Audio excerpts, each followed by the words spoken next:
Welcome to Section 5 of the Writing Bootcamp, How to Read a Rubric. And this is going to be for 5th and 8th grade rubrics for the OCCT writing test.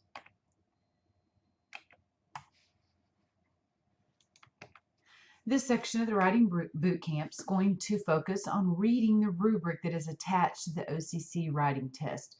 I would like for you to pause this video and to print off a copy of the 5th or 8th grade rubric that you will be using for your student or yourself if you have not done so at this point in time. You can find that on the website for the Oklahoma Department of Education.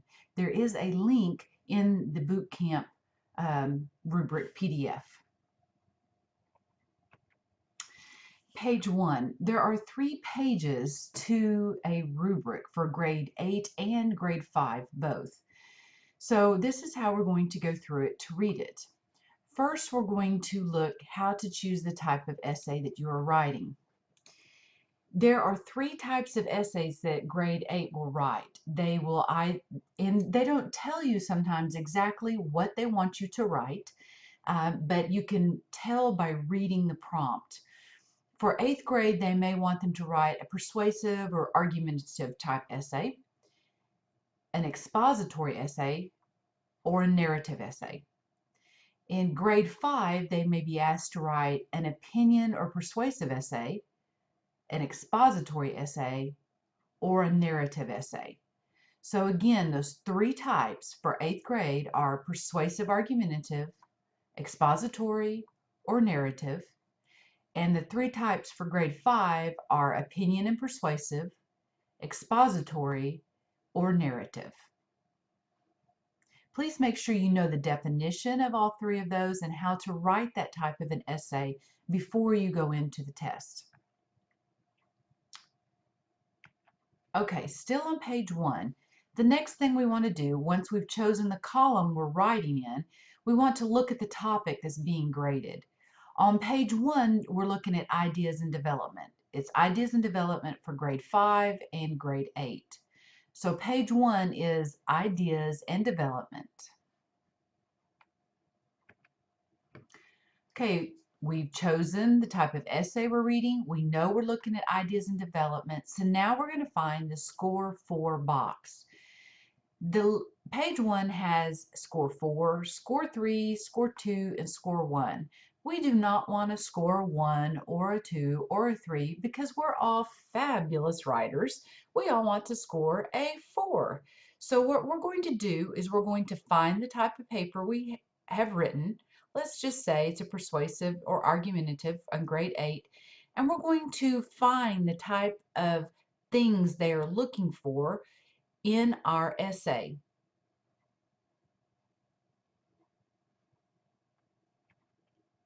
Now we're going to read the items in the box and use the rubric to check your rough draft. So let's say we're in grade 8, we're writing an expository essay, and in ideas and development, we're going to see, let's look and see what I need to edit my paper for. First, I'm going to make sure the content is appropriate for audience and purpose. Am I talking about what they want me to talk about? Am I getting the idea across clearly? Number 2, writer addresses the prompt with a clear and fully developed topic using relevant text-based facts, definitions, concrete details, quotations, or other examples.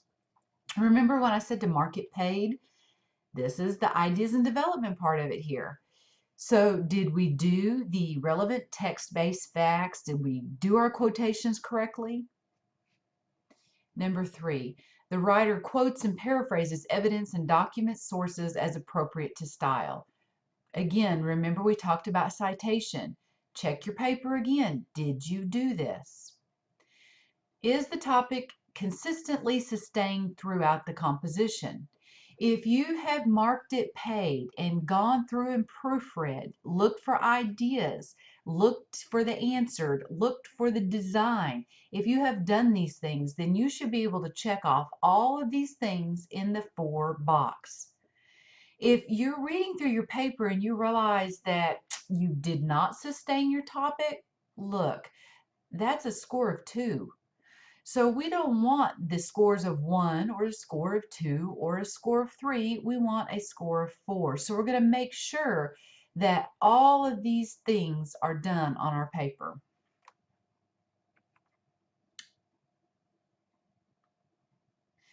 You can pause the video and take a look here at the blown up view of the writing rubric for grade 8, expository essay, and getting a score of 4 from the reader on ideas and development.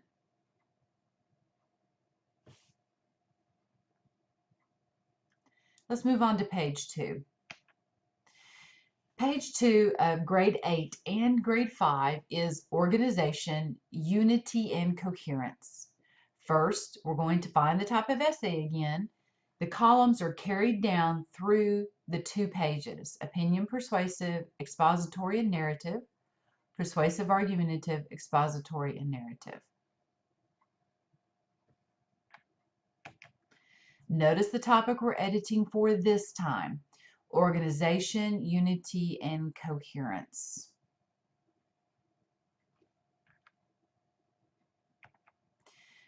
Again, we're going to find the score 4 box and check where we are supposed to be editing our paper for this time. Let's just say we're going to be doing a score 4 in, and let's do a narrative essay here. Did the introduction engage and orient the reader? Does it have a well-structured event sequence unfolding in a natural and logical manner and moving the reader through the story or experience? Do we have a variety of transitions that signal shifts in time and settings, and so relationships among experiences and events? Does the conclusion naturally flow from narrated experiences and events? Keep in mind that these rubrics will not change this year. They are on the Oklahoma Department of Education website, and you can find them now and get to know them very well before it's time to sit for the test. Now let's look at page 3. Grades 5 and 8 have the exact same page on their rubrics. There are 3 things they want you to look for. Let's see what they are. We want to edit for all 3 of these things on the page: word choice, sentences and paragraphs, and GUM, or grammar, usage, and mechanics. So we still again want a score of 4. So when we edit our paper for word choice, we're going to make sure we've done these things. When we edit our paper for sentences and paragraphs, we're going to do these things. And when we edit our paper for GUM, or grammar, usage, and mechanics, a score of 4, we're going to make sure we do these things. Again, if you have followed the step of editing your paper with marking it paid, this is just a second way to make sure that your paper is the polished piece you want it to be. At the bottom of page 3, it talks about the composite score, how they give you a score. A student's composite score on the writing assessment in part is derived by assigning various weights to the 5 analytical traits that are listed over here on the left side.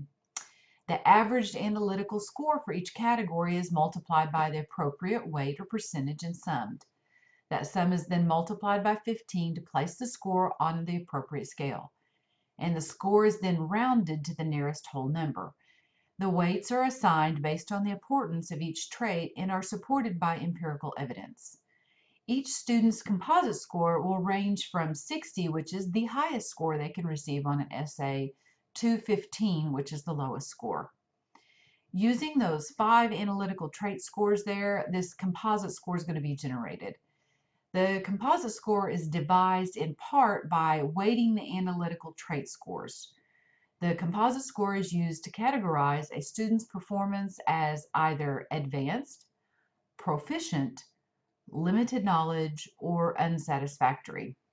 As a school and as a student and as parents and educators, of course, we all want our students to be advanced.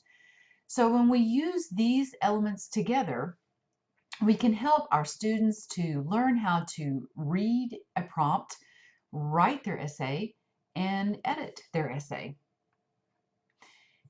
Notice ideas and development get 30%. Organization, unity, and coherence get 25%. Word choice gets 15%.